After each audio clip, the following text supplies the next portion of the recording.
Assalamualaikum warahmatullahi wabarakatuh. Selamat malam.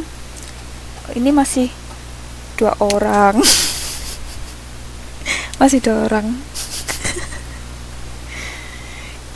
Ini yang lain kemana ya? Kayak masih liburan.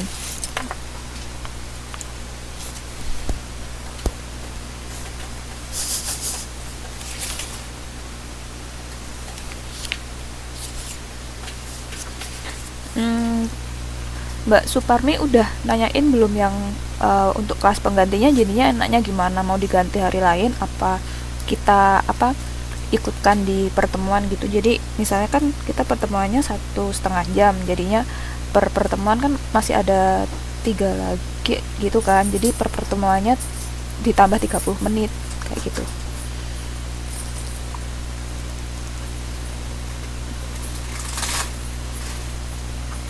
Ya nggak sampai jam 11 juga, jam 11 kurang lah nanti kayak gitu. Soalnya paling tinggal ini sih.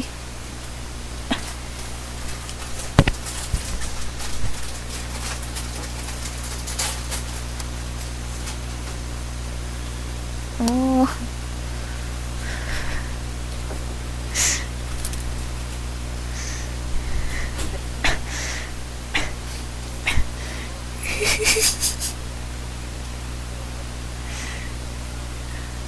iya nggak apa-apa ya, maksudnya nanti cuman latihan soal aja sih buat ini biar UAS-nya nggak terlalu ini repot.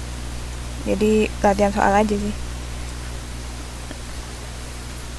Mm-mm.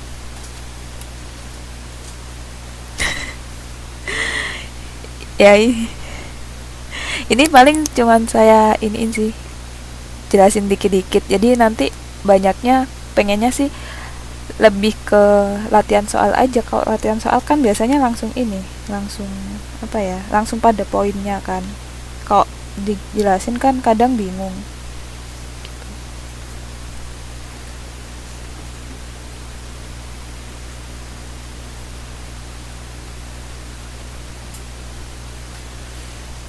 Saya punya soalnya banyak.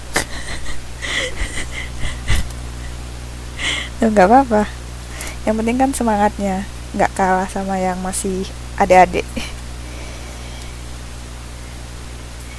Ya ini. Mm,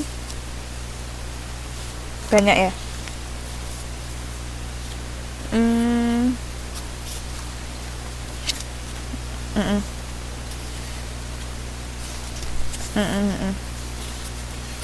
Ya makanya kalau ini nanti paling saya kasih, nggak nanti sih, besok sih. Saya kasih link buat belajar soal-soalnya, jadi nanti biar bisa belajar semua aja, terus sama sekalian UAS-nya mungkin linknya. UAS-nya ya kayak UAS biasa, paling ada soal. Hah?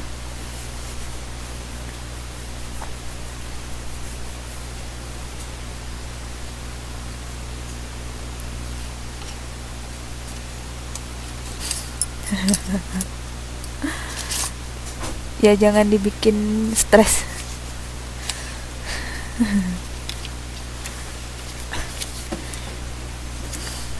Ini udah ada Mas Aziz juga. Mas Aziz bisa lihat ininya, presentasinya? Bisa ya. Ini bab yang sebenarnya kemarin kan babnya belum selesai kan. Nah ini mau dilanjutin yang kemarin apa mau langsung aja? Kemarin itu kemarin sampai mana ya? Sebenarnya kemarin sampai sini-sini kan. Mm-mm. Ini IPS.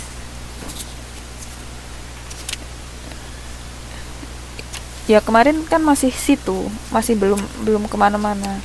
Ini mau mau dilanjutin lagi apa gimana?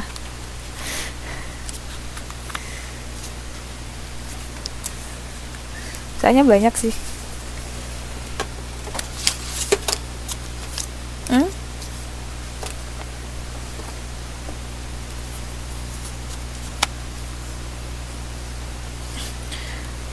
yang dipegang siswa. Mm-mm, mm-mm.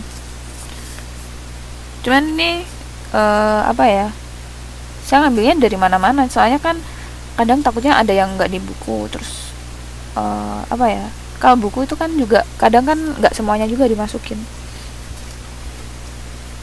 gitu.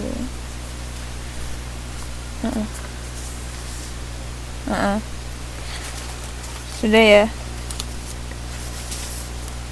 Ya ada bedanya dikit sih, tapi nggak apa-apa sih, masih masih nyambung, masih bisa disambung-sambungkan. Ya sudah, dimulai aja ya. Ini mau ngelanjutin yang kemarin apa mau bab baru? Kalau kemarin kan masih kerajaan Hindu Buddha. Kalau bab baru ini di kerajaan Islam sama masa kolonialisme.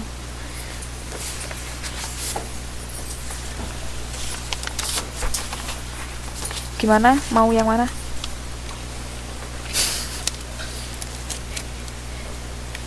Lanjut aja ya.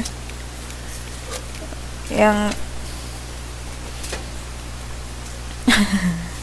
nanti pokoknya apa ya, saya nggak terus nyingkat sih, pokoknya ini sih pengennya nanti pada latihan soal aja yang banyak, soalnya kan kalau latihan soal tuh lebih lebih enak kayaknya, kan nyari terus ingat, nyari ingat gitu kan, nggak apa-apa sih. Sudah, saya mulai aja. Ini di pertemuan 5 aja ya, jadi yang bab kerajaan Hindu Buddhanya nanti bisa diteruskan untuk dibaca sendiri. Kemarin kan sudah dijelaskan beberapa kerajaan yang ada di Indonesia pada waktu masa persebaran agama Hindu sama agama Buddha. Jadi mulai dari kerajaan Kutai, kemudian kerajaan Tarumanegara, sampai ada Singosari, ada Majapahit juga sebenarnya. Kemudian peninggalan-peninggalannya kayak misalnya Candi Borobudur, itu kan peninggalan dari kerajaan Buddha waktu itu, Mataram kalau nggak salah, di bawah kekuasaan dinasti Sailendra. Kemudian ada juga Candi Prambanan ya, itu ke kerajaan Hindu kalau nggak salah. Nah itu, kalau malam ini kita akan membahas ke persebaran Islam di Indonesia serta pengaruhnya di Indonesia. Terus nanti juga akan sedikit menyinggung tentang masa masa kolonialisme atau masa penjajahan di Indonesia. Tapi nggak secara detail sih, bisa dibaca lagi di bukunya. Jadi langsung saja. Ini kok ini pertemuan.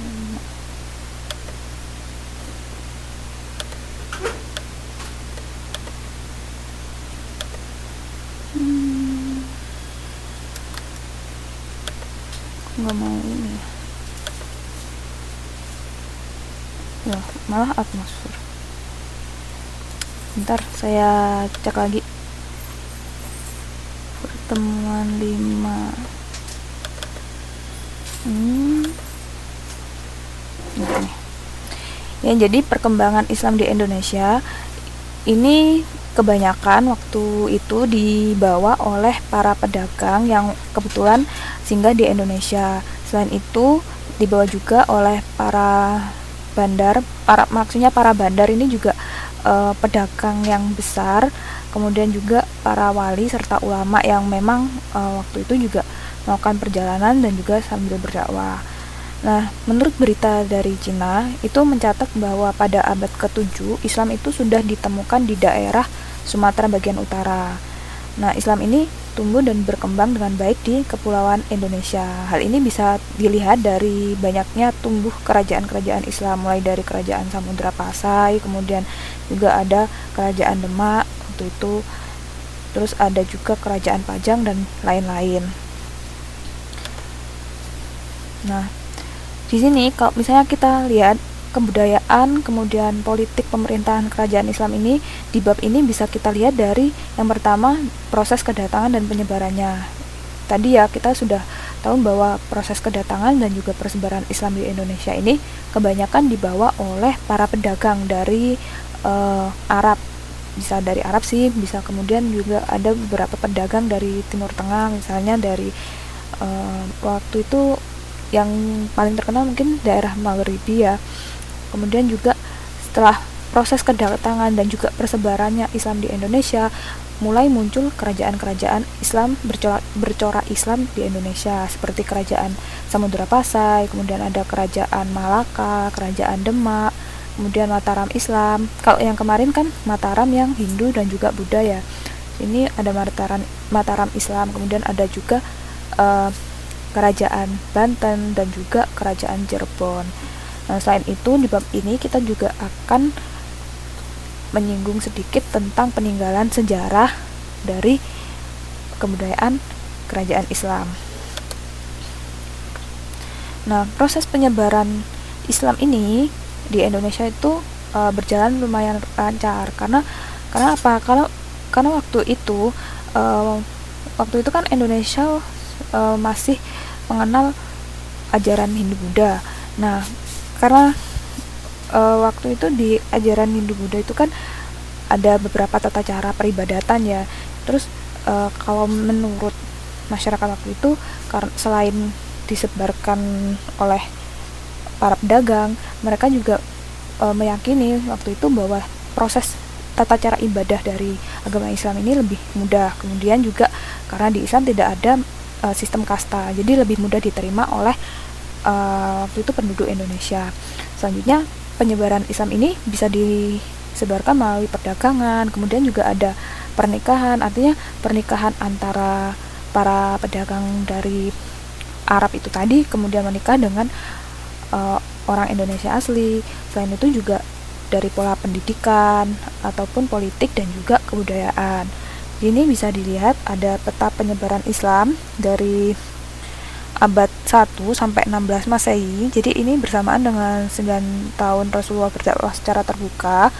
Sekitar tahun 625 Masehi telah ada sebuah perkampungan Arab Islam di Barus di pesisir Sumatera. Jadi peta persebarannya awalnya itu melalui pulau Sumatera. Kenapa? Karena waktu itu kalau di sini bisa dilihat ya, bangsa Arab kan dari sini, dari yang ada bulatan hitam ini ya. Nah ini karena orang dulu tuh kan sukanya berdagang, kemudian berdagangnya itu kan nggak cuma satu kota, satu daerah itu aja, tapi juga kemana-mana. Nah akhirnya para pedagang Arab ini kan melakukan perjalanan sampai jauh ke daerah Indonesia, ke daerah Cina. Nah waktu itu karena memang dari dulunya Indonesia itu daerahnya strategis, dilewati banyak kapal, dilewati banyak pedagang, sehingga proses persebarannya itu dimulai dari sini, dari Pasai, dari ujung Sumatera, karena di sini adalah pintu gerbang atau pintu masuk para pedagang Arab di Kepulauan Indonesia. Nah dari Pasai sini, dari Sumatera ini menyebarlah ke banyak tempat, mulai dari Pasai ke Malaka, kemudian juga di Banjar, kemudian juga di Jawa, kemudian juga ada di Sulawesi, nantinya ada kerajaan Kuatalo, sampai akhirnya juga sampai ke Kepulauan Maluku, seperti itu.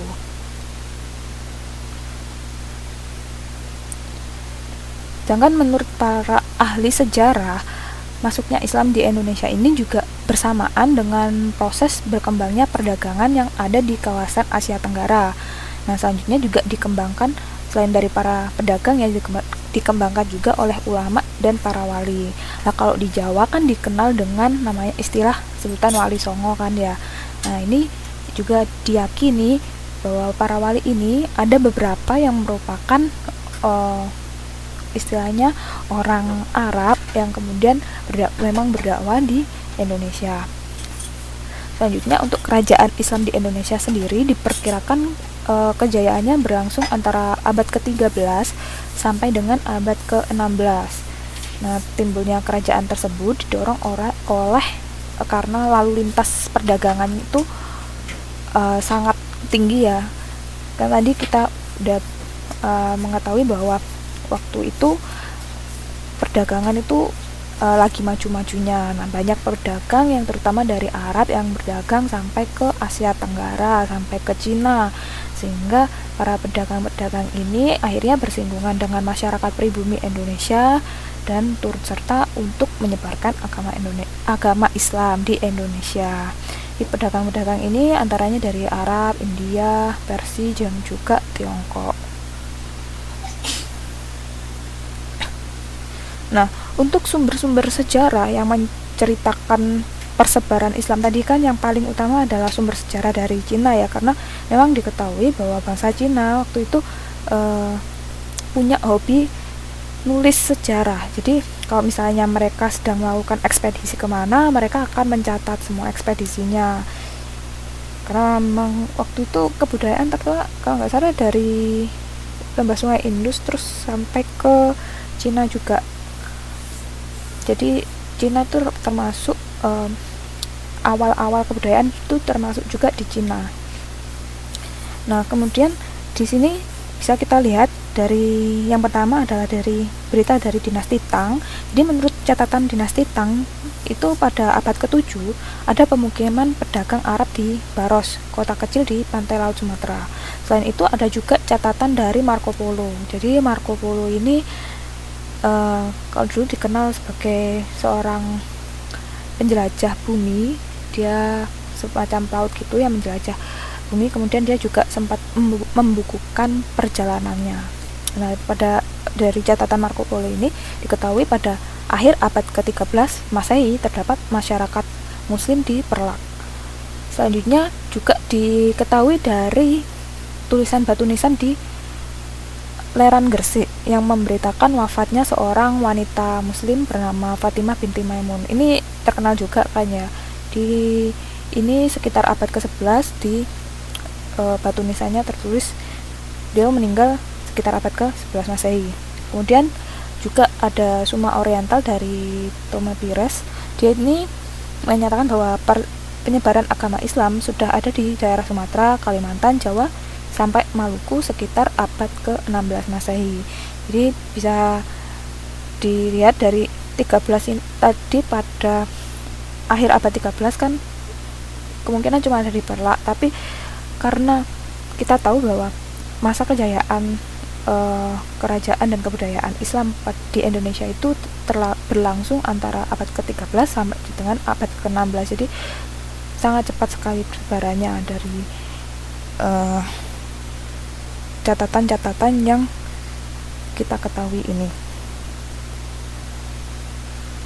Nah, tadi kita kan juga membahas bahwa selain para pedagang juga ada ulama dan juga wali yang turut serta atau ikut andil dalam persebaran agama Islam di Indonesia. Nah, wali-wali ini dikenal dengan Wali Songo kalau di Jawa ya. Jadi ada 9 wali. Mereka antara lain ada Sunan Gresik atau Maulana Malik Ibrahim, kemudian juga ada Sunan Ampel atau juga disebut dengan nama aslinya itu Raden Rahmat. Kemudian ada Sunan Bonang, nama aslinya itu Raden Maktum Ibrahim. Kemudian ada Sunan Derajat atau Raden Qasim. Kemudian ada Sunan Kudus atau Ja'far Shodiq, Sunan Giri yang biasa dikenal sebagai Raden Paku atau Ainul Yakin. Kemudian ada Raden Said atau Sunan Kalijaga. Kemudian ada Raden Umar Said atau Sunan Muria, dan terakhir ada Sunan Gunung Jati atau Syarif Hidayatullah. Nah, ke-9 wali ini dipercaya telah menyebarkan agama Islam khususnya di tanah Jawa. Jadi mulai dari Jawa Timur sampai dengan Jawa Barat. Ini disebarkan oleh ke-9 wali ini.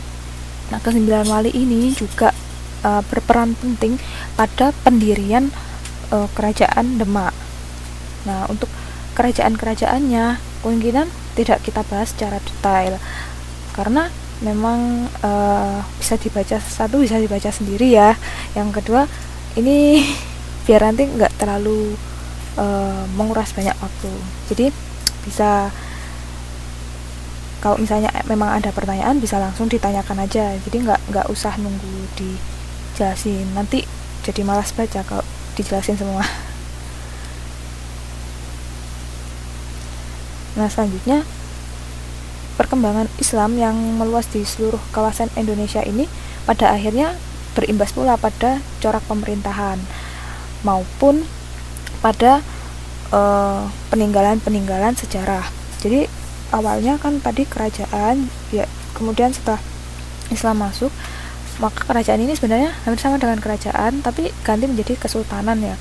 Nah, ini pola pemerintahannya juga berganti dari yang awalnya kerajaan Hindu-Buddha menjadi kerajaan yang bercorak Islam. Misalnya kerajaan Samudra Pasai, kemudian ada juga kerajaan Aceh Darussalam, kemudian Goa Talo, kemudian ada juga Ternate dan Tidore di Maluku, ada kerajaan Demak, kerajaan Pajang, kerajaan Mataram Islam ya, serta ada pula kerajaan Cirebon dan juga kerajaan Banten. Nah, sedangkan peninggalannya itu lebih coraknya bercorak Islam, misalnya bangunan masjid, kemudian juga ada seni kaligrafi, seni pahat, seni pertunjukan, seni sastra. Nah, tapi karena memang pada waktu itu sebelum Islam ini datang di Indonesia, kebudayaan Indonesia ini dipengaruhi oleh Hindu-Buddha. Akhirnya untuk corak bangunan masjidnya ini pun sebenarnya masih ada beberapa corak bangunan masjid yang mempertahankan seni kebudayaan dari agama Hindu atau Buddha. Misalnya pada bangunan di Masjid Kudus ya, ini ada kabarnya. Nah, ini dilihat di Masjid Kudus, bangunan menaranya itu masih menyerupai seperti bangunan candi, karena ini memang ada pengaruh dari kebudayaan Hindu yang sebelumnya berada di Indonesia. Kemudian juga di Masjid Agung Demak ya, kalau kita lihat bangunan kayak kubahnya di Masjid Agung Demak ini, di kubahnya dia berundak-undak gitu kan. Nah, ini adalah tetap mempertahankan kebudayaan Indonesia, serta dia juga masih ada pengaruh dari kebudayaan Hindu-Buddha yang sebelumnya berada di Indonesia. Dari sini ada yang mau ditanyakan?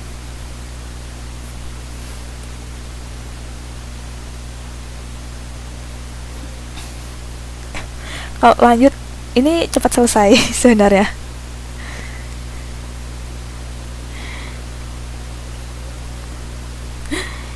Ya, kasihan ya kalau lama-lama nanti pada ngantuk semua. Soalnya ini sejarah, lebih ke sejarah. Biasanya kan kalau sejarah itu banyak kan ngantuknya.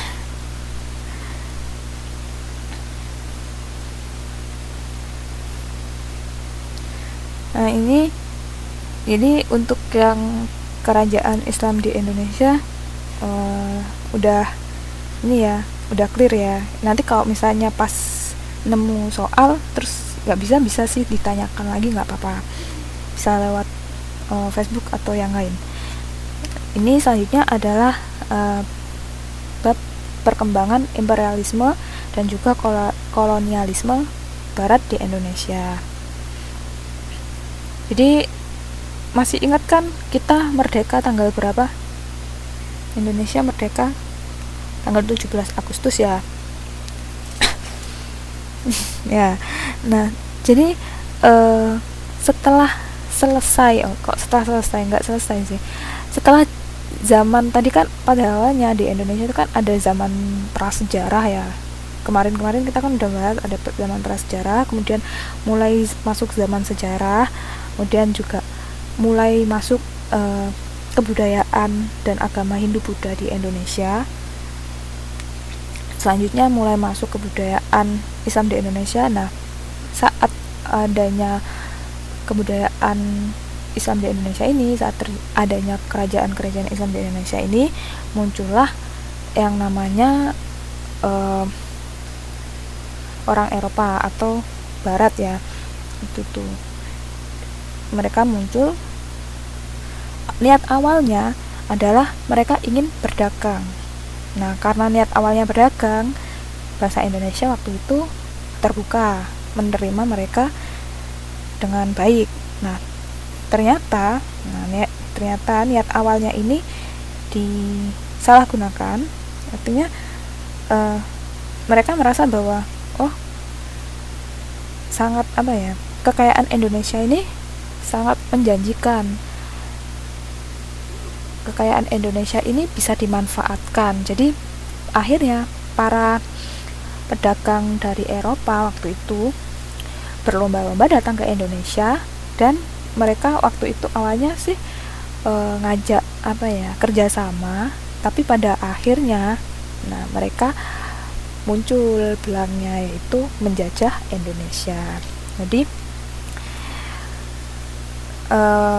waktu itu mereka berusaha untuk memonopoli semua kepulauan yang ada di Indonesia. Jadi kan Indonesia terkenal ya bahwa Indonesia itu negara yang subur, negara yang gemah ripah loh Cinawe, terus juga penghasil rempah-rempah utama di dunia. Jadi pemasok utama rempah-rempah di dunia waktu itu adalah Indonesia, dan rempah-rempah ini harganya sangat mahal sekali, terutama di Eropa. Nah, kalau misalnya negara di Eropa ini, salah satu negara misalnya berhasil memonopoli dan juga menjajah Indonesia, maka bisa dipastikan negara tersebut akan kaya raya, karena memang harga rempah-rempah waktu itu sangat tinggi.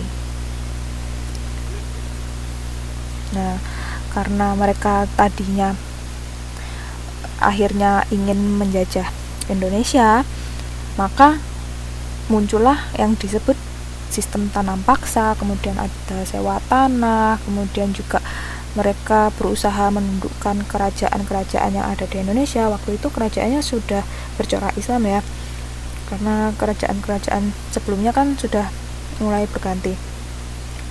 Nah, oleh karena itu pada masa ini Indonesia beberapa kali sempat dijajah oleh negara yang berbeda, mulai dari Portugis, kemudian juga ada Belanda, ada Inggris. Tapi yang paling lama Belanda.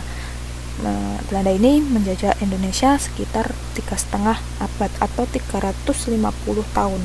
Lama sekali, tapi jarang orang Indonesia yang bisa bahasa Belanda. Nah, di sini permulaan bahasa Eropa mulai mengenal Asia adalah sejak mereka datang ke Timur Tengah pada abad ke-12 hingga ke-13.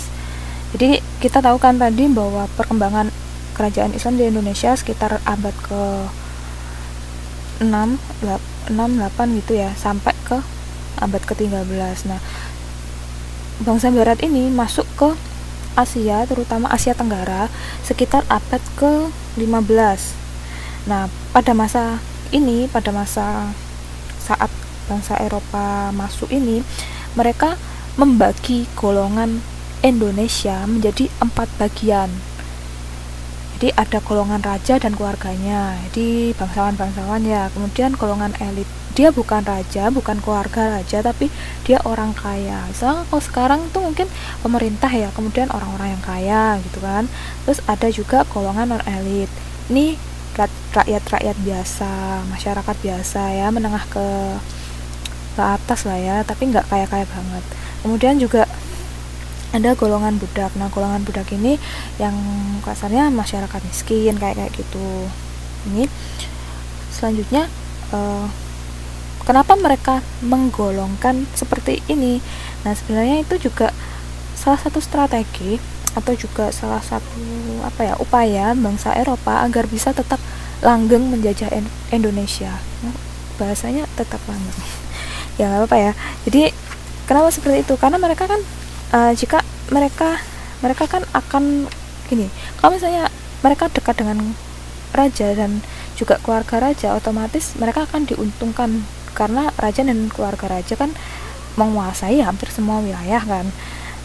Nah, kalau misalnya mereka dekat dengan golongan raja dan keluarga raja, maka otomatis mereka juga bisa memetik hasil baik dari hubungan mereka.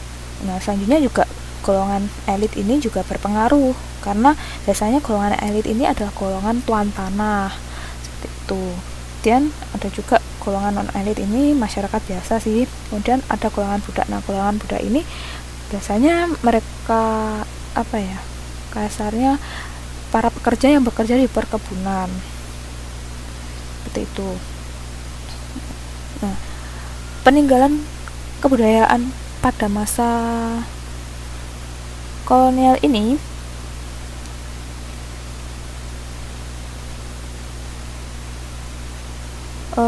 antara lain ada jalan kereta. Ini salah ketik, jalan kereta api, jalan kereta ya, ini saya terlalu bersemangat. Jalan kereta api, kemudian ada arsitektur dan juga ornamen bangunan, kemudian juga ada kesenian, ada Mariam, serta ada penyebaran agama Kristen.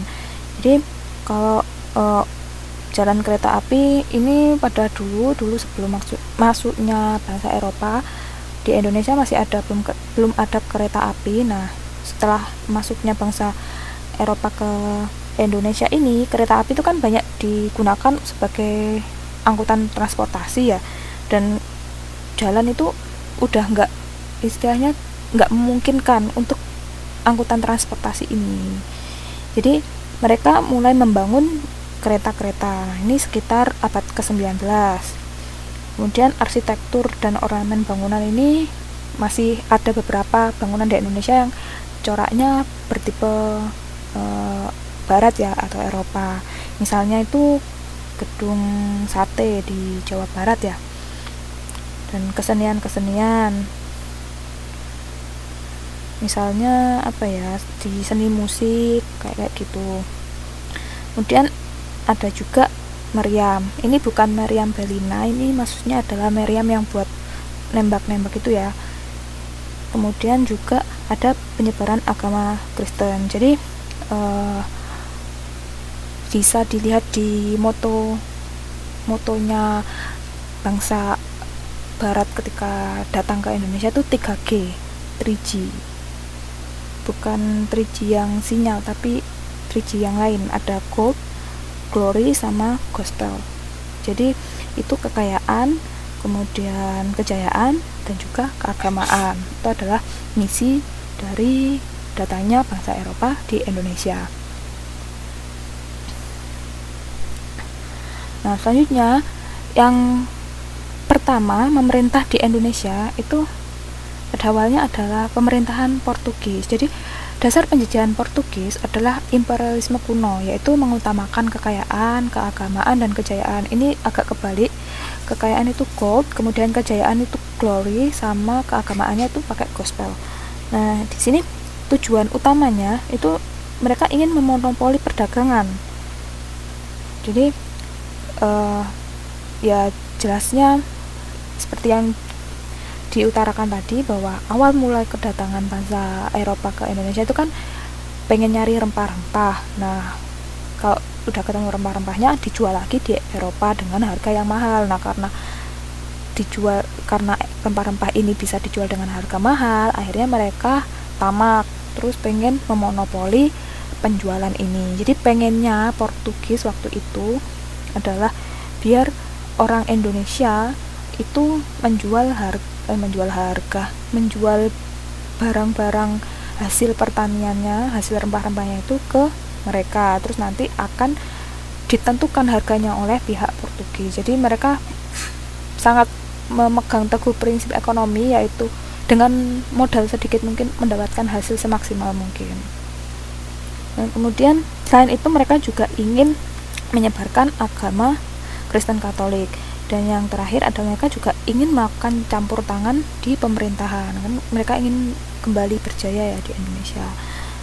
Nah, ini salah satu usaha Portugis adalah Portugis ini berusaha merebut kekuasaan dari Sultan Malaka, namanya Mahmud Syah. Jadi pada waktu itu akhirnya memang Malaka jatuh ke tangan Portugis.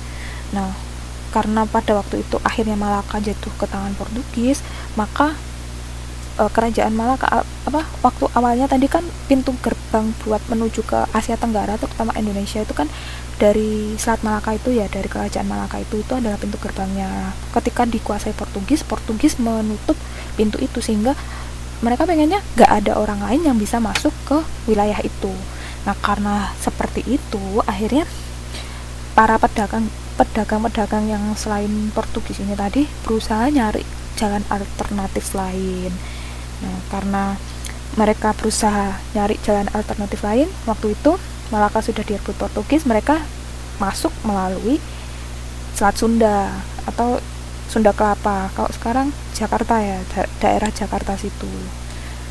Nah, itulah asal muasal kenapa Jakartanya jadi ramai dan daerah Malakanya jadi sepi. Ya nggak sepi-sepi banget sih, cuman sepi karena sudah mulai dikuasai Portugis dan Portugis tidak memperbolehkan bangsa lain untuk masuk lewat situ.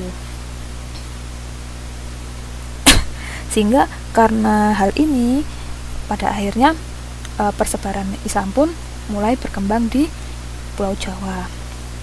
Nah, selanjutnya setelah Portugis datanglah yang namanya Belanda. Nah, pada tahun 1602 ini didirikan Kongsi Dagang Belanda, namanya VOC. Ini kepanjangannya agak susah diucapkan. Jadi VOC ini tujuannya didirikan untuk menghindari persaingan antara pengusaha Belanda. Jadi kan waktu itu pengusaha Belanda banyak ya, jadi nggak cuma satu orang yang datang ke Indonesia terus mendirikan kayak perdagangan gitu ya, tapi ada banyak sekali kapal, ada banyak sekali perusahaan yang berbeda. Nah, mereka itu saling bersaing. Nah, biar persaingannya itu nggak gontok-gontokan, kan istilahnya mereka kan merasa kita kan satu negara, kenapa kita harus bersaing. Jadi biar persaingannya itu fair, adil, dan saling menguntungkan, mereka mendirikan VOC. Nah, ini sehingga selain menghindari persaingan juga bisa mendapatkan keuntungan sebesar-besarnya serta dapat bersaing dengan kongsi dagang dari bangsa lain seperti Portugis tadi ya, dan juga Spanyol. Nah, tujuan untuk mencapai tujuan-tujuan VOC ini tadi, kerajaan Belanda memberikan beberapa hak istimewa. Misalnya VOC ini boleh memonopoli kegiatan perdagangan, kemudian juga boleh membentuk tentara. Kan jauh ya di Indonesia, sedangkan Belanda kan jauh di Eropa sana. Jadi oleh kerajaan Belanda itu diberikan hak seperti itu. Kemudian juga boleh mengadakan perjanjian dengan raja-raja tanpa harus menghubungi kerajaan Belanda. Nanti kalau kalau dulu kan nggak ada telepon, jadi kalau mau menghubungi lama kan, daripada nanti kelamaan, ya udah dikasih izin buat mengadakan perjanjian dengan raja-raja. Kemudian mereka juga dibolehkan untuk membentuk atau membangun benteng pertahanan. Kemudian mereka juga boleh mencetak uang sendiri. Kemudian boleh mengadakan perang atau juga berdamai dengan kerajaan atau dengan bangsa lain.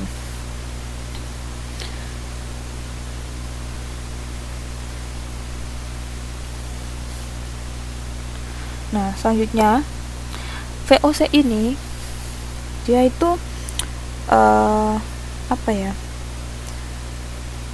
berkuasa cukup lama di Indonesia. Jadi karena kita tahu kan Belanda berkuasa cukup lama ya. Nah, selama masa kekuasaan Belanda ini, selama masa kekuasaan VOC, sebenarnya tetap ada yang namanya naik turun ekonomi. Artinya apa? Tidak selamanya VOC ini kaya. Jadi ada masa di mana VOC ini kekurangan uang. Nah, kenapa seperti itu? Alasan klasik, adanya korupsi. Jadi korupsi itu nggak cuman ditemukan di masa-masa sekarang. Sebenarnya dari masa penjajahan Belanda pun sudah ada korupsi. Jadi karena korupsi ini akhirnya keuangan VOC mulai menipis, mulai sangat mengkhawatirkan. Selanjutnya juga ada persaingan dagang dengan negara lain, misalnya tadi dengan Portugis, kemudian dari Perancis, kemudian juga dari Spanyol, juga dari Inggris. Kemudian VOC ini, nah karena dia tadi juga sering perang dengan kerajaan-kerajaan di Indonesia, perang pun membutuhkan biaya kan. Mereka harus bangun benteng, kemudian mereka harus menyiapkan meriam, menyiapkan senjata, keluar uang lagi. Akhirnya keuangan VOC juga mulai menipis karena sering perang. Nah, selain itu karena pegawainya banyak, Nah kan butuh digaji, kan nggak mungkin kan suruh kerja tapi nggak digaji. Nah karena butuh digaji, akhirnya uangnya juga habis digaji. Nah karena hal-hal seperti itu, keuangan VOC waktu itu juga mulai seret. Nah kebetulan waktu itu kebetulan yang menjabat sebagai apa ya, kayak ketuanya VOC ini namanya Johannes van den Bos.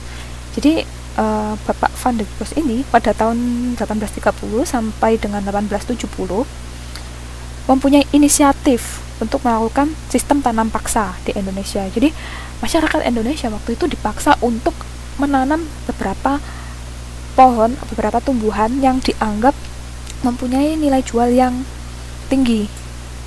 Padahal tanpa mereka mau peduli bahwa tanaman itu nggak baik bagi tanah masyarakat. Jadi waktu itu rakyat dipaksa, selain dipaksa untuk tanam paksa juga dipaksa kerja rodi. Nah sistem tanam paksa ini kan sangat memberatkan ya. Jadi rakyat ini disuruh menanam kayak kopi, tebu, teh, tembakau seperti itu. Kemudian hasil tanamannya itu juga harus diserahkan kepada pihak Belanda, dan biasanya juga harganya itu sangat murah sekali. Nah karena sistem tanam paksa ini sebenarnya sangat merugikan sekali, jadi beberapa orang Belanda sendiri itu tidak setuju dan bereaksi. Misalnya ada Baron van Hove, dia tuh menyebutkan bahwa gara-gara sistem tanam paksa ini rakyat Indonesia tuh menderita. Kemudian ada juga Douwes Dekker, dia itu pejabat Belanda, dia dikenal sebagai Multatuli yang menulis buku berjudul Markhavelaars. Isinya itu juga menceritakan tentang penderitaan rakyat Indonesia akibat sistem tanam paksa ini. Nah akhirnya pada tahun 1811 di bawah Gubernur Jenderal EIC Lord Minto, armada laut Inggris ini akhirnya menguasai Jawa, dan sejak tahun itu Indonesia mulai dikuasai oleh Inggris. Nah pada saat ini yang ditunjuk sebagai penguasanya bernama Thomas Stamford Raffles.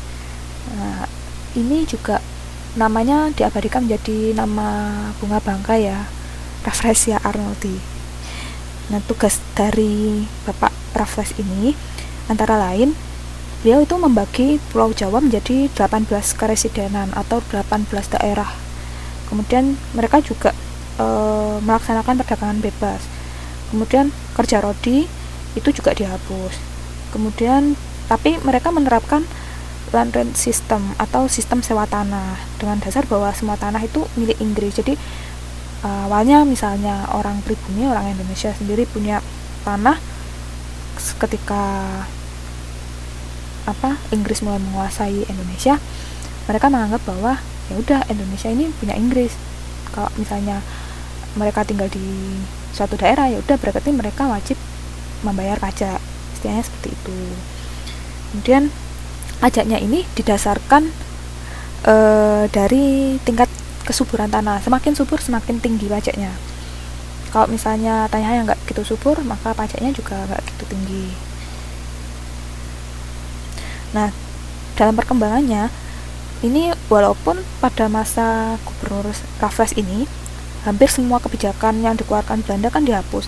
Misalnya tadi perdagangannya kan sistemnya awalnya dimonopoli Belanda, kemudian setelah Inggris datang perdagangannya bebas, terus nggak ada yang namanya kerja rodi. Tapi tetap aja pajak yang dikenakan itu cukup tinggi, sehingga ya namanya penjajahan kan tetap nggak enak ya, walaupun seenak-enaknya tetap nggak enak ya. Jadi tetap saja rakyat Indonesia itu merasa menderita gara-gara hal ini. Dari sini ada yang ditanyakan,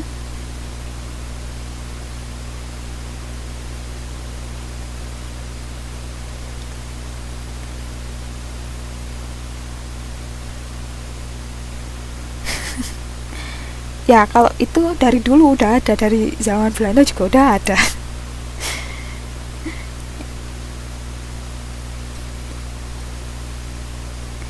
Udah jelas ya. Jadi Indonesia sempat dijajah oleh beberapa negara, misalnya ada Portugis, kemudian juga Spanyol, tapi Spanyol nggak saya masukkan sini ya. Kemudian yang paling lama ada Belanda dan juga Inggris. Ini pola kegiatan manusia di permukaan bumi. Akhirnya sejarahnya sudah selesai. Jadi sejarah hari ini kita membahas tentang sejarah persebaran Islam di Indonesia ya. Kemudian yang kedua adalah masa kolonialisme di Indonesia. Nah, ini pola kegiatan manusia di permukaan bumi ini adalah termasuk ekonomi. Jadi di sini kita akan mempelajari tentang, karena ini ada kaitannya dengan permukaan bumi, maka kita mungkin akan belajar tentang kaitan antara bentuk permukaan bumi dengan kegiatan ekonomi yang dilakukan oleh masyarakat tertentu. Misalnya tentang penggunaan lahan, kemudian pola pemukiman penduduknya. Nah, penggunaan lahan ini bisa dibagi menjadi antara penggunaan lahan untuk pertanian, kemudian penggunaan lahan untuk non pertanian, kemudian bentuk penggunaan lahan misalnya untuk daerah perkotaan bagaimana, kemudian daerah pedesaan bagaimana. Selain itu juga akan membahas tentang pemukiman penduduk, misalnya apakah pola pemukimannya itu memusat, linier, atau mengelilingi fasilitas tertentu. Nah, di sini lahan. Nah, lahan ini adalah permukaan daratan dengan segala potensinya, baik dalam bentuk cair, padat maupun gas yang terkandung di dalamnya. Nah, adapun tanah itu adalah bagian dari lahan yang tersusun oleh bahan-bahan organik dan anorganik yang telah mengalami pelapukan. Jadi beda ya antara lahan dan juga tanah. Kalau tanah ya udah cuman tanahnya aja. Kalau lahan itu segala yang ada di daerah tersebut, baik itu misalnya lahan pertanian, berarti mulai dari tanamannya, kemudian dia kandungan airnya, kemudian bentuk apa ya, bentuk permukaan tanahnya, padatannya, bentuk cairnya, maupun bentuk batu-batuan dan lain-lain yang ada di wilayah tersebut. Nah, sedangkan kalau misalnya tanah ya udah cuman tanahnya aja. Tanah pertanian berarti tanahnya aja yang difokuskan. Nah, selanjutnya pemanfaatan lahan ini kalau di perkotaan ini biasanya digunakan sektor-sektor non pertanian, misalnya kegiatan industri dan juga perdagangan. Bisa dilihat ya kalau misalnya di daerah Taipei ini kan termasuk perkotaan. Nah, kebanyakan lahannya kan digunakan sebagai gedung perkantoran, kemudian pusat pusat perbelanjaan, pusat transportasi, atau juga ada beberapa pusat industri. Nah, kalau misalnya daerah-daerah pinggiran yang kasarnya daerah-daerah pedesaan, baru kebanyakan adalah sektor pertanian. Nah, sedangkan berdasarkan bentuknya ada beberapa jenis pertanian yang biasa dilakukan. Misalnya pertama adalah kegiatan pertanian di lahan basah atau persawahan, kemudian kegiatan pertanian di lahan kering atau ladang, dan juga kegiatan pertanian di kebun. Selanjutnya ada yang disebut juga sebagai pemukiman. Nah, pemukiman ini adalah kumpulan dari perumahan yang ada di suatu daerah dan dilengkapi berbagai sarana penunjang seperti sarana olahraga, terminal, pasar, puskesmas, dan sebagainya. Sedangkan kalau perumahan itu kumpulan rumah tangga tanpa disertai dengan fasilitas penunjang.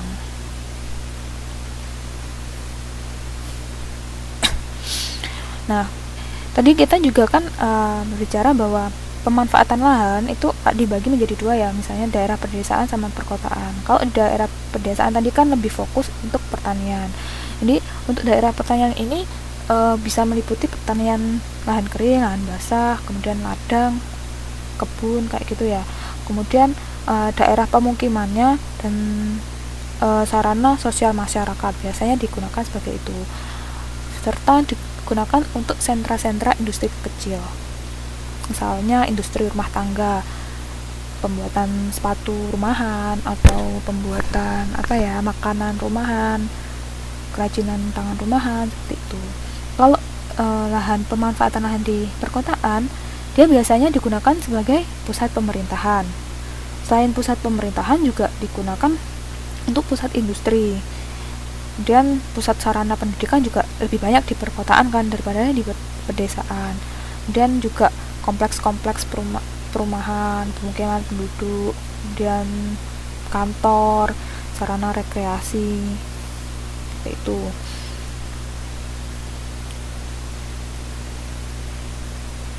Nah, kalau pola pemukiman penduduk ini pada dasarnya berbeda-beda, tergantung pada masing-masing faktor, seperti keadaan tanahnya, ketersediaan sumber daya alam, ketersediaan sarana dan prasarana penunjang kehidupan sosialnya juga berpengaruh pada pola pemukiman penduduk.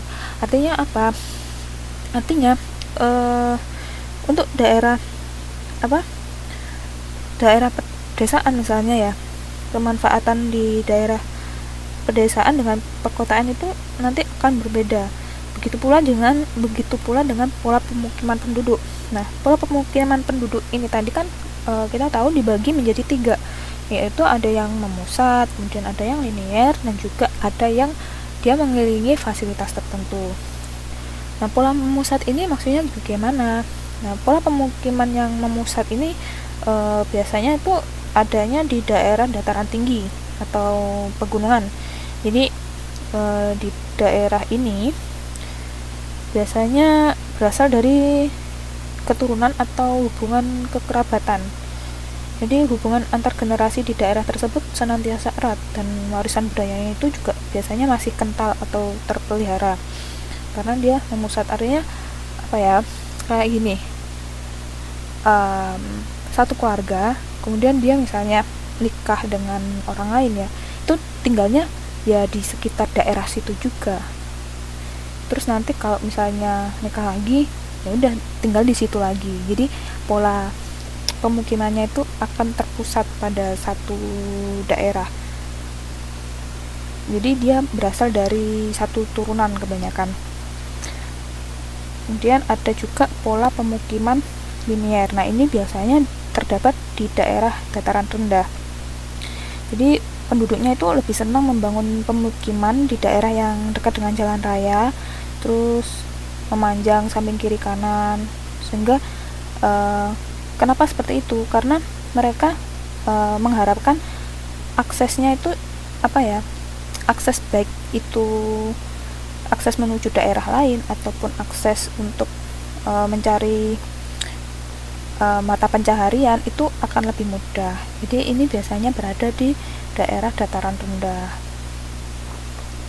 Kemudian juga ada pola mengelilingi fasilitas tertentu. Nah, pola pemukiman mengelilingi fasilitas tertentu ini misalnya daerah yang ada pusat bisnis itu lebih ramai daripada daerah yang nggak ada pusat bisnisnya, atau daerah tempat wisata itu misalnya lebih ramai daripada daerah yang bukan tempat wisata, atau misalnya daerah yang dekat dengan fasilitas pasar, fasilitas pendidikan biasanya lebih ramai daripada daerah yang jauh dari mana-mana. Nggak ada kan orang yang mau tinggal di daerah hutan yang nggak ada fasilitasnya, kan juga jarang kan ya. Biasanya kan lebih milih tinggal di daerah yang dekat dengan kantor atau dekat dengan pasar, dekat dengan industri dan lain-lain.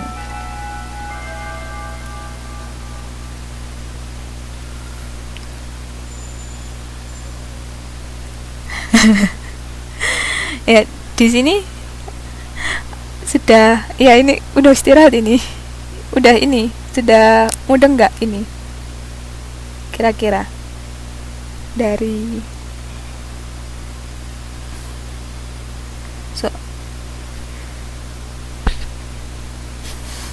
ini nanti kalau misalnya memang ada yang mau ditanyakan bisa langsung tanya, nggak apa-apa. Ini kayaknya masih bau-bau pengen liburan semuanya ini.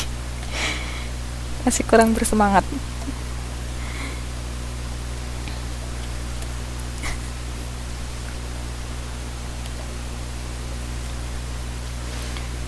Nah ya udah, kita lanjutkan lagi. Ini adalah kegiatan pokok ekonomi. Jadi di kegiatan pokok ekonomi ini kita lanjut di ekonomi ya. Ini akan membahas masalah produksi, kemudian juga distribusi dan konsumsi. Karena memang kegiatan pokok ekonomi itu cuma 3 ini. Produksi, kemudian distribusi, konsumsi. Produksi adalah proses pembuatan suatu produk ya. Bisa produk, bisa jasa. Dan proses distribusi, sistem penyaluran distribusinya. Kemudian juga ada proses konsumsi. Jadi kayak tujuan kegiatan ekonomi ini kan memang untuk konsumsi. Kemudian juga membahas tentang barang atau jasa yang dikonsumsi. Jadi kegiatan produksi ini itu adalah kegiatan untuk menghasilkan atau menambah nilai guna suatu barang atau jasa. Jadi kegiatan produksi ini memadukan berbagai faktor produksi melalui proses tertentu. Nah, misalnya faktor produksi ini misalnya sumber daya alam, kemudian sumber daya manusia, juga adanya modal dan juga keterampilan. Ada sumber daya alam, ada sumber daya manusia. Nah, nggak ada modal, nggak ada keterampilan, nggak bisa memproduksi suatu barang. Jadi harus ada 4 faktor produksi yang dipadukan.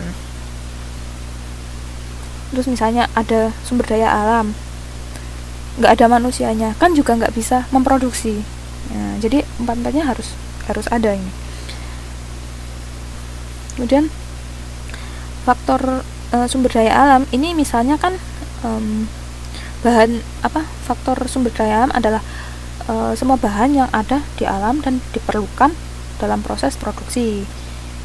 Misalnya mau memproduksi perhiasan, berarti kan sumber daya alamnya adalah emas misalnya, atau perak. Nah, ini adalah sumber daya alam. Kemudian sumber daya manusia, ya manusianya bisa, misalnya kalau di pabrik ya yang kerja di pabrik orang-orangnya kayak gitu, yang bikin, misalnya di mana ya, di pabrik ban, berarti orang-orang yang bikin bannya kayak gitu. Kemudian juga harus mempertimbangkan adanya modal. Kalau nggak ada modal ya nggak bisa jalan kan, karena ini bisa berupa uang, bisa berupa mesin, atau berupa kendaraan. Misalnya mau jadi tukang ojek, kalau nggak ada motornya, terus yang diojekin apa?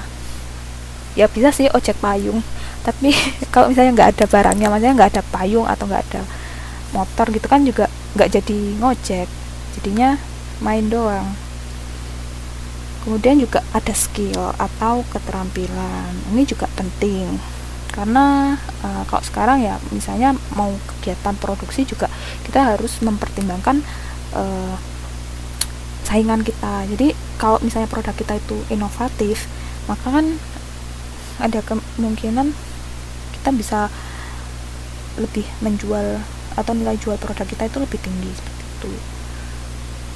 Nah, kita tapi tetap harus mengingat bahwa baik sumber daya alam, sumber daya manusia, modal, dan kewirausahaan atau keterampilan ini itu juga kita harus bisa memanfaatkannya secara efektif dan juga efisien.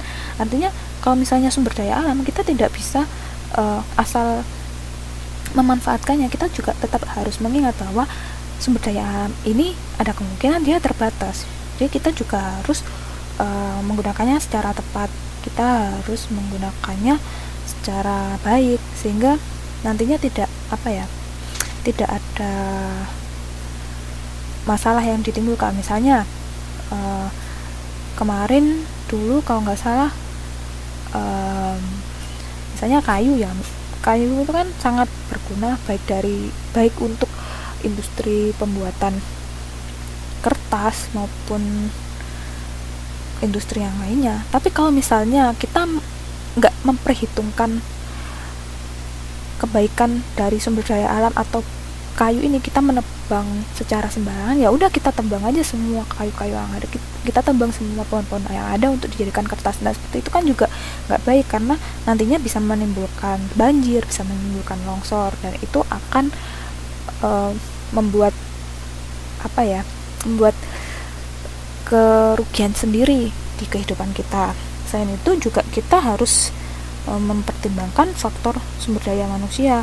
Ya nggak mungkin kan nyuruh pekerja-pekerja, misalnya pekerja di pabrik, terus kita nyuruh kalian pokoknya harus kerja 24 jam, ya nggak mungkin juga. Mereka tetap para pekerja itu juga tetap membutuhkan istirahat, jadi kita tetap harus memperhitungkan mereka bisa bekerja dari jam berapa sampai jam berapa, waktu istirahatnya berapa, sehingga mereka tetap bisa bekerja secara kontinu, tapi dengan hasil yang seimbang. Tapi juga kita memperhatikan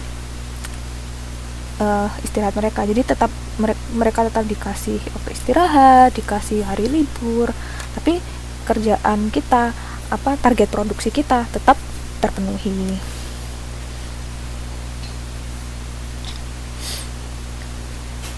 Nah ini ya, jadi kegiatan pokok ekonomi ini tadi kan dari produksi, distribusi, dan juga konsumsi. Nah selanjutnya untuk kegiatan distribusi ini, kalau produksi tadi kan memproduksi suatu barang atau jasa ya. Kalau kegiatan distribusi ini adalah kegiatan yang menghubungkan antara produsen dengan konsumen. Artinya ini itu adalah kegiatan yang cukup penting, karena dari kegiatan distribusi ini konsumen itu dapat menikmati barang hasil produksi. Jadi kegiatan distribusi ini bisa diartikan juga sebagai kegiatan ekonomi untuk menyalurkan barang hasil produksi dari produsen kepada konsumen. Nah ini misalnya jadi sistemnya itu bisa bedakan menjadi dua. Jadi ada sistem distribusi langsung, ada juga sistem distribusi tidak langsung. Nah bedanya apa?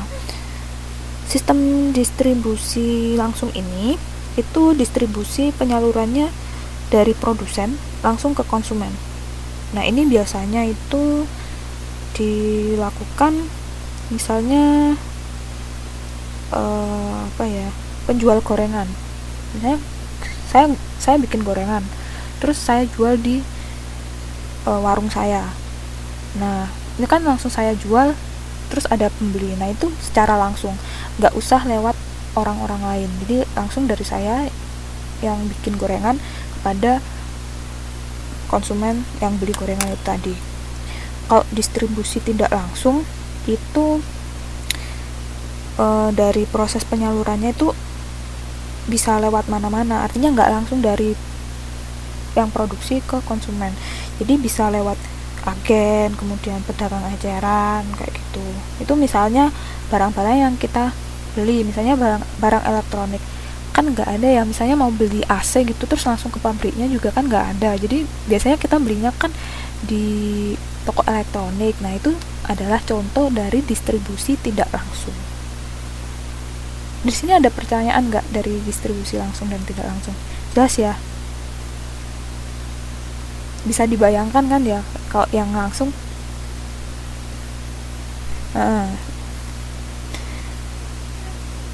Nah ini tingkat yang terakhir adalah kegiatan konsumsi. Jadi konsumsi ini kegiatan untuk menggunakan atau juga menghabiskan nilai guna suatu barang atau jasa. Jadi misalnya makanan, kita beli makanan. Nah kegiatan konsumsinya ya udah kita makan makanan itu sampai habis, itu adalah kegiatan konsumsi. Atau misalnya kita beli AC, kegiatan konsumsinya apa ya, udah memakai AC itu sampai dia rusak, itu adalah kegiatan konsumsi. Nah kegiatan atau tingkat konsumsi seseorang ini biasanya dipengaruhi oleh beberapa faktor, misalnya tingkat pendapatan, kemudian kebiasaan dan gaya hidup, dan juga harga barang dan juga selera. kenapa pendapatan, kebiasaan, dan harga barang ini berpengaruh? Ya, sebagaimana kita tahu bahwa pendapatan ini kan biasanya menjadi faktor yang menjadi ukuran kemampuan seseorang dalam membeli atau juga mendapatkan berbagai kebutuhan hidup ya. Jadi artinya semakin tinggi pendapatan seseorang, biasanya itu kemampuan orang tersebut untuk mendapatkan barang dan jasa kan semakin tinggi, semakin baik. Nah, sedangkan semakin kecil tingkat pendapatan seseorang kan makin kecil kemungkinan seseorang itu untuk memenuhi kebutuhan hidupnya. Jadi gini, kalau kita dapat uang 50.000 NT dengan cuma dapat uang 10.000 NT, pasti yang kita beli itu biasanya bisa beda kan. Jadi dengan uang yang lebih banyak kita bisa beli lebih banyak perabotan, lebih banyak peralatan seperti itu. Nah, kalau dengan uang yang lebih sedikit, kita kan ya udah mungkin ada beberapa barang yang akhirnya nggak kebeli, nah, kayak gitu. Jadi semakin besar pendapatan, semakin besar pula kemampuan konsumsinya. Selain itu juga ditentukan oleh harga barang. Nah, kan dalam hukum permintaan itu disebutkan bahwa harga dengan permintaan akan mencerminkan tingkat konsumsi seseorang yang berpengaruh secara negatif. Artinya gini, semakin tinggi harga, maka yang beli semakin dikit. Udah kan? Jadi kalau tadi semakin tinggi gaji kita, maka kebutuhan yang bisa kita beli kan semakin banyak. Nah, kalau harga barang ini semakin tinggi harga barang, yang bisa beli itu semakin dikit. Ya kan?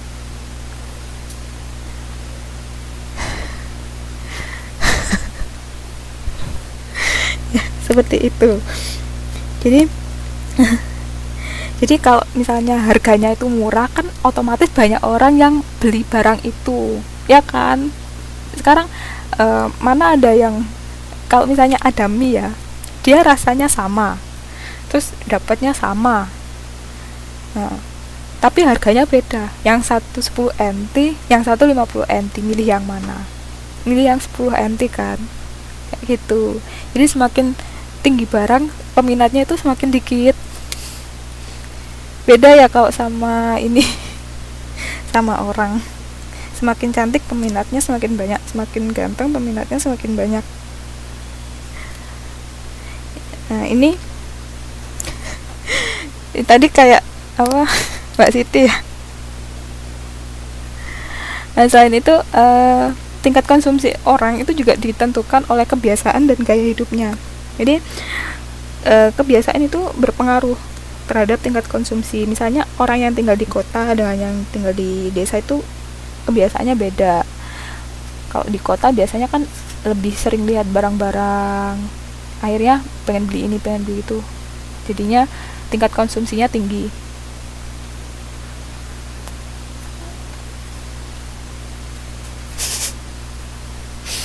Nah, kalau misalnya orang yang di desa karena nggak pernah tahu mall gitu kan, mallnya jarang, adanya sawah, ya udah nggak pengen beli apa-apa. Kayak gitu. Yang terakhir juga ditentukan oleh selera. Jadi selera orang itu juga berpengaruh pada tingkat konsumsinya. Misalnya antara orang yang memiliki selera makan buah-buah ya, buah-buahan gitu ya, atau sayur-sayur, nah otomatis dia akan lebih sering mengkonsumsi buah-buahan ini. Artinya tingkat konsumsi buahnya akan lebih tinggi.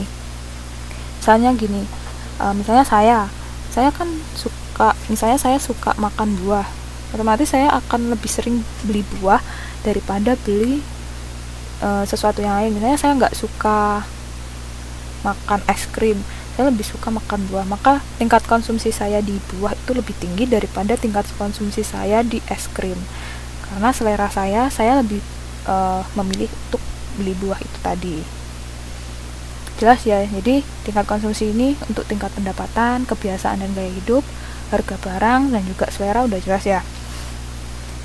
Bisa di iniin sih biasanya, bisa ditarik kesimpulan dari kehidupan kita sehari-hari. Jadi kita adalah konsumen yang seperti apa? Apakah kita adalah konsumen yang menyesuaikan dengan tingkat pendapatan, atau konsumen yang menyesuaikan dengan kebiasaan dan gaya hidup, konsumen yang menyesuaikan dengan harga barang, ataukah kita adalah konsumen yang menyesuaikan dengan selera, atau kita merupakan konsumen yang penggabungan dari semuanya.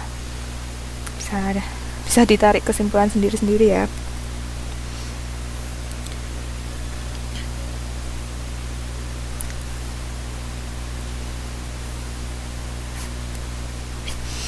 Ya, terakhir faktor produksi ini kan kita bisa lihat dari faktor produksi asli SDA dan SDM, serta ada faktor produksi turunan modal dan jiwa kewirausahaan atau keterampilan. Tadi sudah kita singgung ya, bahwa produksi misalnya ada SDA dan SDM, kalau misalnya nggak ada sumber dayanya, cuma ada manusianya aja juga nggak bisa jalan.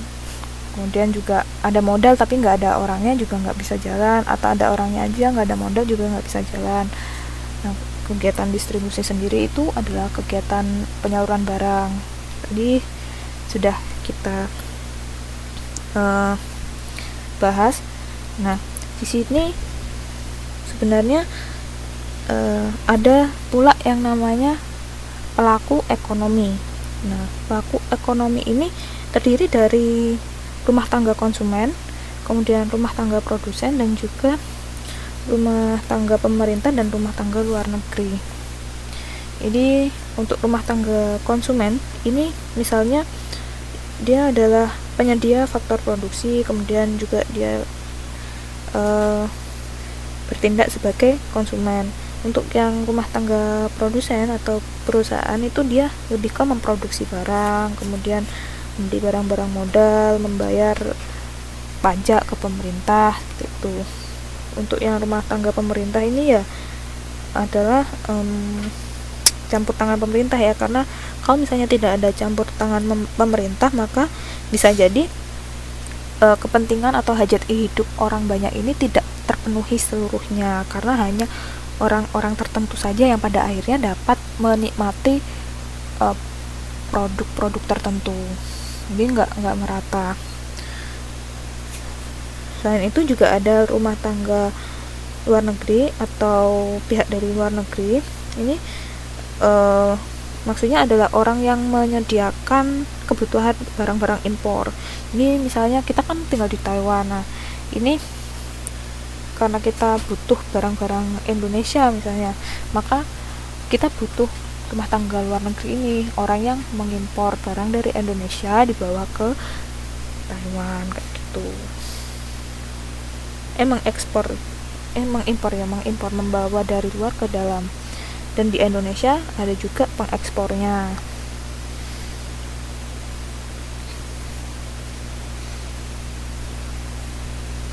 Nah, dari sini ada yang ditanyakan.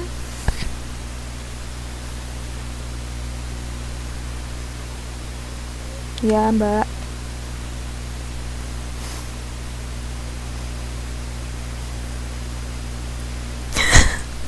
Aduh.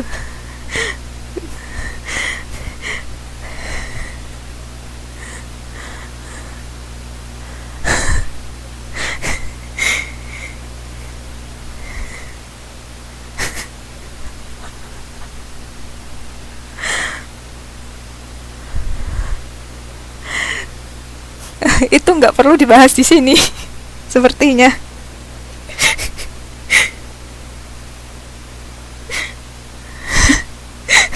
Ya, jadi kesimpulan dari malam hari ini adalah kita belajar tentang persebaran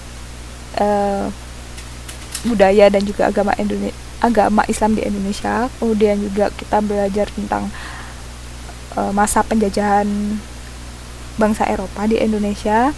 Kemudian kita lanjut di persebaran pola persebaran ekonomi dan pemukiman ya di Indonesia di muka bumi, serta soal kegiatan pokok ekonomi. Nah, nanti mungkin akan ada beberapa tambahan dari materi hari ini. Jadi nggak nggak cuman ini aja, ini ada materi lagi yang saya tambahkan, makanya mungkin saya akan uploadnya masih besok untuk yang presentasinya. Untuk yang videonya mungkin akan saya upload hari ini. Terus apa ya, untuk kelas yang ininya jadinya diganti atau gimana? Kelas yang kemarin nggak masuk, yang libur lebaran.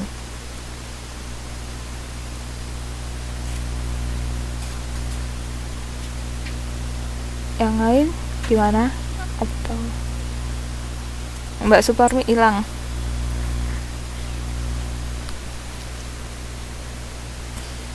Kak, kalau misalnya emang nggak bisa, nggak masalah juga sih, nanti mungkin saya bikinkan videonya aja sih. Jadi lebih ke saya tetap menyampaikan materi, tapi mbak-mbak sama mas-masnya nggak perlu harus masuk di kelas, jadi nanti bebas. Soalnya kan emang kesibukannya kan beda-beda masing-masing kayak gitu, jadi nggak terlalu ini sih, nggak terlalu maksa. Yang penting kan nanti saya usahakan untuk mengupload materinya sama videonya aja kayak gitu, jadi lebih fleksibel aja. Jadi nanti bisa difokuskan di latihan soal sama ngerjain UAS sama UTS-nya. Kan ini udah mulai dikasih UAS sama UTS sama mata pelajarannya lain kan ya, jadi biar nanti nggak terlalu padet. Jadi kan mbak-mbak mas-mas ini kan masih harus kerja juga paginya, mungkin juga ada yang kerja sampai malam, jadi nanti untuk pengerjaan UAS sama UTS-nya juga nggak terlalu buru-buru, nggak terlalu nggak terlalu membebani lah ya. Jadi bisa agak longgar gitu. Gimana?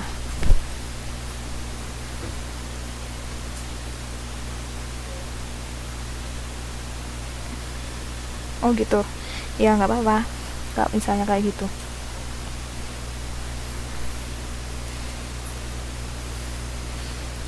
Jadi nanti saya upload sekalian materi sama soal-soalnya ya. Terus juga mungkin saya mulai upload soal untuk UTS sama UAS-nya. Untuk soal UTS-nya kemungkinan cuman jawablah aja, jadi nggak banyak-banyak, mungkin 5 atau 6. Untuk yang soal UAS-nya ini yang agak banyak, jadi nanti saya pengennya ada pilihan gandanya sama ada jawablahnya, jadi mungkin berapa ya, 25 soal, jadi 20 pilihan ganda, 5-nya esai. Tuh. Untuk pengumpulannya mungkin masih akhir bulan ini sih. Enggak, jadi kan kalau yang bahasa Indonesia bisa dikerjain dulu, kalau yang belum selesai nggak masalah. Atau kalau misalnya yang matematika juga ada tugas juga nggak apa-apa dikerjain dulu. Kayaknya yang PS sama PKN nanti akhir bulan. Terus untuk yang kemarin saya upload itu adalah soal-soal dari tugas-tugas yang kemarin. Jadi yang merasa masih belum mengumpulkan, segera dikumpulkan, soalnya kasihan yang sudah ngumpulin itu hasilnya belum saya bagi karena masih nunggu yang belum ngumpulin. Ini dikumpulkan yang belum, jadi biar nanti bisa segera dibahas bareng-bareng kayak gitu.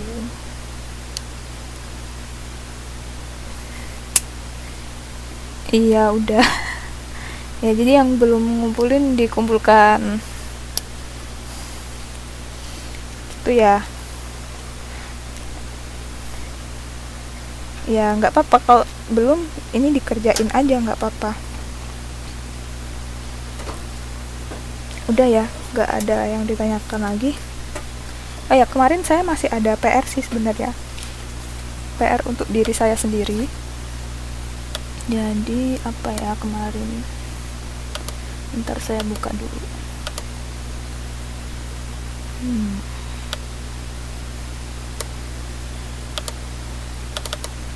Di sini ya, di pertemuan 4 ini kalau nggak salah Kemarin soal yang ini mana ya? Nah, ini ada angin barat sama angin timur. Nah, angin barat ini maksudnya dia itu bergerak dari daerah utara dan selatan ke daerah lintang 60 derajat. Kalau yang angin timur ini dia dari daerah kutub ke daerah lintang utara atau lintang selatan 60 derajat juga, karena dia dari kutub utara kan, dia menuju ke daerah 60 derajat kutub utara. Kayak misalnya angin-angin ini itu biasanya bisa menyebabkan perubahan cuaca sih, kayak misalnya kemarin angin-angin topan gitu kan ya di Taiwan. Nah, itu juga disebabkan oleh pergerakan dan juga perbedaan tekanan udara. Nah, ini kemarin kita kalau nggak salah sampai di kebudayaan Hindu-Buddha, tapi nggak sampai selesai. Ini mau dijelasin dikit apa gimana? Dibaca sendiri aja ya tentang kerajaan-kerajaan ini. Sudah ada semua sih, insya Allah sudah saya tuliskan semua, jadi bisa tinggal dibaca. Ada beberapa peninggalan. Nah, seperti ini peninggalannya. Kalau Hindu-Buddha kebanyakan ya candi-candi, kemudian juga prasasti atau juga apa ya, buku-buku juga ada.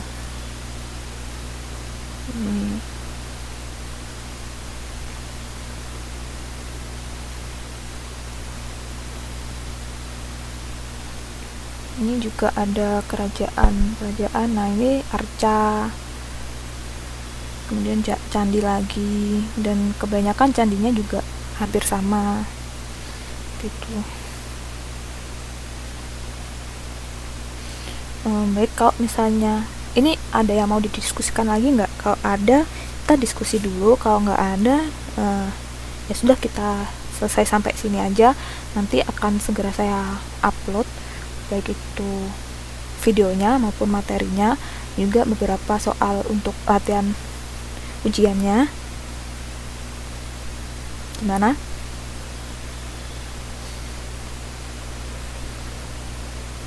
Tetap ya.